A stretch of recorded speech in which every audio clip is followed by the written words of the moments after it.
All right, we are going to start our unit this week on freshwater and saltwater, and as one of our science standards. And I'm going to scroll through here and we'll look at it. So the central focus of this lesson is students will understand that the Earth's surface is made up of saltwater and freshwater features.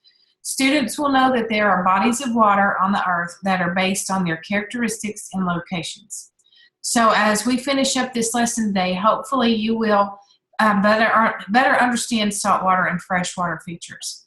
So this standard comes from 3.E.2 is compare the structures of the Earth's surface using models or three-dimensional diagraphs, and 3.E.2.1 where we compare the Earth's saltwater and freshwater features, including oceans, seas, river, lakes, ponds, streams. And we're not going to talk about glaciers, but that's part of the standard.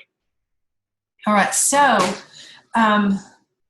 we covered the standard already. Here's some vocabulary. We're going to mix these up. But some words that we will look over during this unit is saltwater, freshwater, water, of course, feature, oceans, rivers, lakes, seas, streams, marshes, ponds, brackish, and estuary. And the last two could be really emphasized during the differentiation part to do a little more research on those, but we're going to talk about it. So if you were looking at this vocabulary match review, and if we had this in an actual classroom, we would, you can barely see that, but we would do a matching this way, like match the definition to the word. But for the case of being online, we are going to look at this. So Megan, if you could, which of these, the terms on the left, would match the definitions on the right? What would be a large body of salt water that surrounds a continent? An ocean. That would be ocean. And we have oceans all around that cover the continents. Do you know the ocean that's on the eastern side of the United States? The Atlantic Ocean. Yes. And what is on the western side? The Pacific Ocean? Yes, very good. All right, so let's look to the next. A large flowing body of fresh water that flows across land and usually empties into a sea or ocean. Is that a river? That is a river. And the key word, if this comes up on a quiz, is to look for flowing body of water, because a lake, even though it moves with the current, it's not flowing. And it empties into the sea or water. And which of these water features is smaller than a river? A stream. That would be a stream. If you go visit the mountains, you may see a stream off to the side, and they flow, but they're smaller than a river. So this is a tough one, except my answer's in there, is a mixture of salt water and fresh water. That would be brackish. That was a free one. And it's found whenever fresh water flows into the ocean or another body of water. And later in our slide, you'll see a video, and it's pretty interesting looking. All right, so an area of land covered with shallow water and plants such as cattails. Is that a marsh? It is a marsh. One of my favorite marshes is like at Murrells Inlet near Myrtle Beach. That's a marsh area, and it comes and goes with the tide. So that's a marsh area. Non-flowing bodies of water that are smaller than lakes. Smaller than ponds? It is a pond, and most ponds are man-made, and they're a lot smaller than a lake, and it's usually just standing still water. Very good. In a large body of fresh water, this is a large body of fresh water surrounded by land on all sides. A lake. That is a lake. It's freshwater. In an area, I guess they have saltwater lakes too near the ocean, but that would be a freshwater body of water. So the last one is an area where a freshwater stream flows into an ocean or a saltwater lake. An estuary. It is an estuary. Thanks. You did a good job on that. All right. So we're going to do, because this is a science lesson and you are a science, you're going to take on the role as a scientist. Sorry, it's super loud. Can't really see this. Again, if it were in a classroom, these would be some things that remind us of a scientific method. The first thing you do when you're finding out a scientific method is ask a question about what you want to answer. All right, so that's the first thing you do is ask the question. The second is tell what you think the answer to your question is or make a hypothesis. The third step is do an experiment to test your hypothesis and make an observation. That's if you look, see, smell, taste, anything you can do to experiment your hypothesis. The next one is record your results, and you can write down or draw what you found out. And then the last one is draw a conclusion, and that's where you decide if your hypothesis is right or wrong and tell what you learned during the experiment. So within our classroom, we have 2 glasses of water, and so you have those cups. And in the classroom, we would have those set out for each table. And one cup would have fresh tap water, and the other cup would have tap water with salt included. And they would be labeled A or B. The kids would not know the difference. You know, that's part of the hypothesis. So if you were to give a guess, Megan, based off your cups, if you had no idea what was in them, we'll call the tap water cup A and the salt water cup B. What would be a hypothesis that you could gather that you would like to discover? Which water, or which cup has salt water? All right. Would you think A or B? A. All right. We'll call salt water. Did you say salt or fresh for A? Let's do salt for A and fresh for B. All right. So your hypothesis, you believe salt water is in cup A. Mm-hmm. How would you perform an observation on this? What would you do with your group? If you were in a group of students of 4, what's some things that you could do to make an observation? I would smell each cup to see which one smells like salt or salt water. Or we could taste the water. Right. See which one tastes like salt water. And then if you had a clear cup, maybe you would see it, one may be cloudier than the other. Yeah. So if we were doing this in an actual classroom, what I would do is have, I was going to get little cups for each student, but something I was looking at had like a wooden craft stick, like a popsicle stick, and they could dip it in there and taste it that way. So you could make an observation that way, and then your conclusion is your final decision they've done. After you figured out your observations, do you still feel that cup A is salt water? Let's taste it.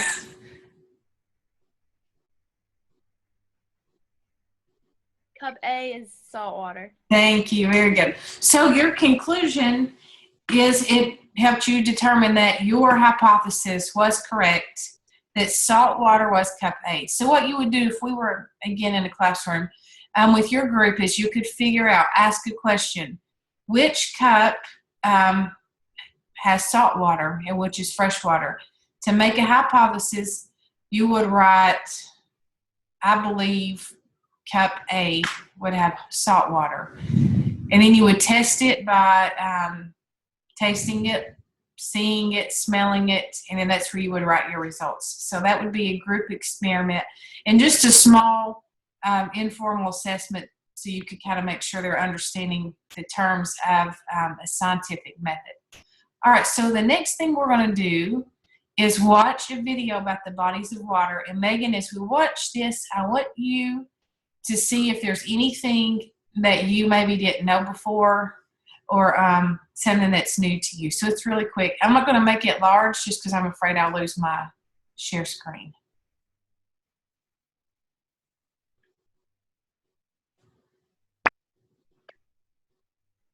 Can you hear that okay?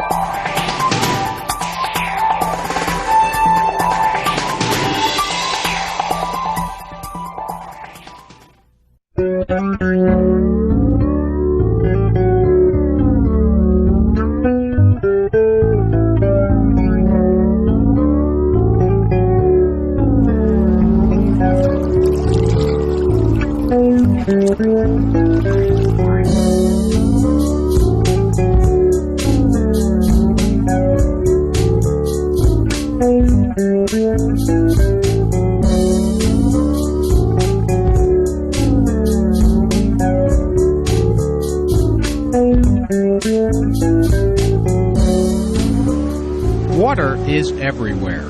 We find water in lakes, rivers, oceans, ice, and even underground.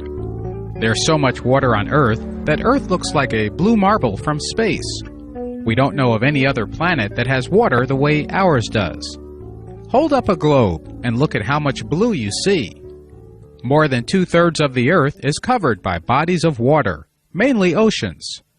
When you look closer and closer and closer, you see more and more places where water is found.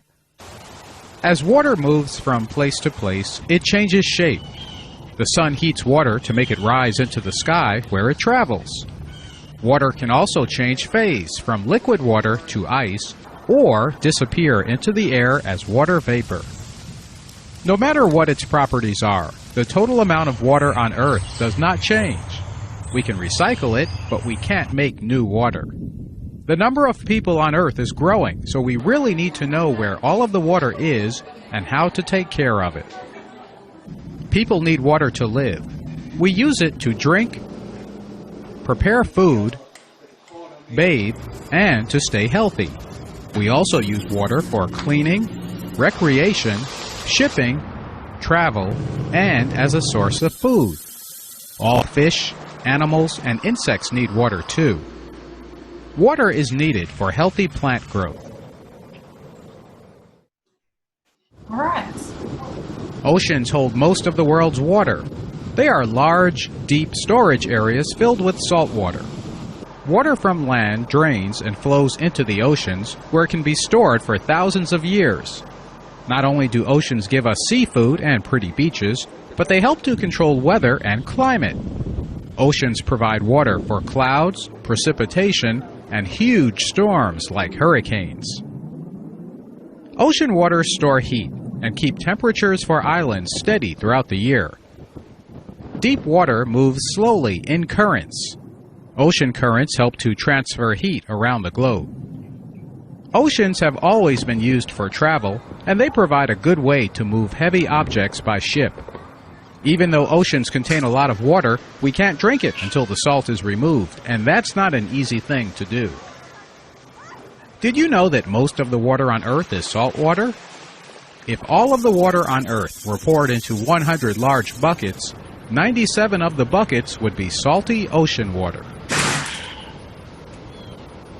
The oceans are huge, and there is a lot we don't know about them.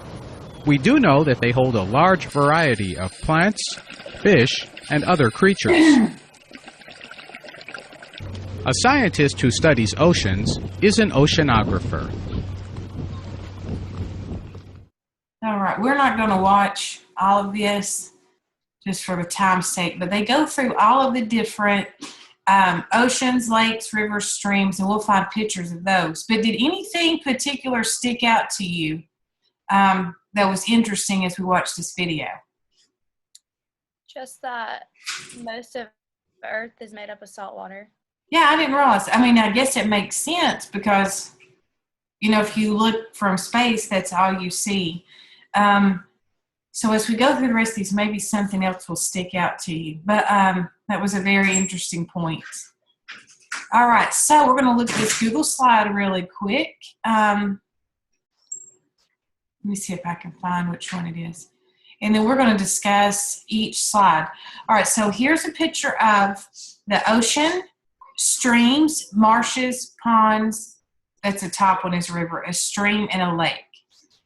All right, so an ocean is a large body of salt water that surrounds a continent. So there are four major oceans. We discussed the Atlantic, Pacific, Indian, and the Arctic. And the Pacific Ocean is the largest of all the four oceans. All right, so here's a did you know. 70% of the Earth's surface is covered with water. That seems like quite a bit of water. Until the year 2000, there were only four oceans, the Pacific, Atlantic, Indian, and Arctic oceans. And then in 2000, scientists labeled a new ocean called the Southern Ocean, which is near Antarctica. And I didn't even realize that they had added a new one. Not only do oceans provide a home for thousands of plants and animals, but they also regulate the Earth's water and temperature. this was interesting. I didn't realize it, that the ocean keeps the earth warmer in the winter and cooler in the summer. I didn't know that. Me neither. It's an interesting fact. All right, so here are the oceans. There's the Atlantic, the Arctic, the Pacific, Atlantic, Indian, Pacific, and then down here's the new Southern Ocean. So it really does have a whole lot of, we're surrounded by water. All right, so we've looked at oceans, and here is the rivers. A river is a large flowing body of fresh water that flows across the land and usually empties into a sea or ocean. Fresh water can be found in many other bodies of water too, such as a pond, stream, and swamp. So those are freshwater places. Which of your two are the favorite, oceans or rivers? I like rivers. Yeah, me too. I don't like all the sand at the ocean. Yeah. All right, so here are marshes. A marsh is an area of land covered with shallow water and plants such as cattails. And this looks like that may be a marsh area, like I was saying, maybe in Murrells Inlet or somewhere like that near the beach. All right, so here are ponds. A pond is a non-flowing body of water that are smaller than lakes, and ponds are commonly man-made. So this may be where you go with your family to fish or something. So the next one is a stream, and a stream is smaller than a river. And it often flows into rivers, lakes, and oceans. So you may find this, you may be in the mountains of North Carolina and see a big river, and then off to the side there may be a little stream or something like that. And like I said earlier, they flow just like a river and go into lakes and oceans just like a river, but they're just smaller. All right, so then we have a lake. A lake is a large body of fresh water surrounded by land on all sides. Let me see if I can scroll this down. All right, so it's a lake. And then here is the two bonus, the brackish and the estuary. So brackish is a mixture of saltwater and freshwater, and it is found whenever freshwater flows into the ocean or another body of water. Can you think of anywhere maybe a particular freshwater river may flow into the ocean? In North Carolina? Yeah, I would think there's got to be a river somewhere that flows out there. And I guess it kind of looks dirty to me, doesn't it? Yeah, it looks Water. brown. Yeah, not something you want to go swim in. It actually looks like something you would go crab hunting in, at the beach when you see people off in the marsh area. Yeah. So then the second one is an estuary, and that is an area where a freshwater stream flows into an ocean or a saltwater lake. So sort of the same thing. This is more of just a mixture. And down here is, I guess, the bigger area of where the freshwater meets the ocean. All right, so I'm about to sneeze. So, excuse me, bad timing. Bless you. Thanks. All right, so we're not going to do this particularly during our lesson online, but in the classroom, students would be able to make a flip book that they could return, and that would be part of their independent practice. And we would use this throughout the unit. So here's an example of what one could possibly look like. So they would have a freshwater and saltwater book, and it shows the process. As we go through it, they will learn about, for example, freshwater contains little or no salt. And then saltwater has various amounts of salt, like an ocean or a bay. And then as we go throughout the unit, we will learn about the animals that live in the organisms and some of the different maybe weather patterns and that kind of thing, hurricanes, that sort of stuff. So we would create those flip charts for them to be able to use. And then here's an example of another where they could cut these out and paste them into this area. So do you have any questions? No, I don't think so. About freshwater or saltwater? All right. Let me go back up here. Thanks for your time. I'm going to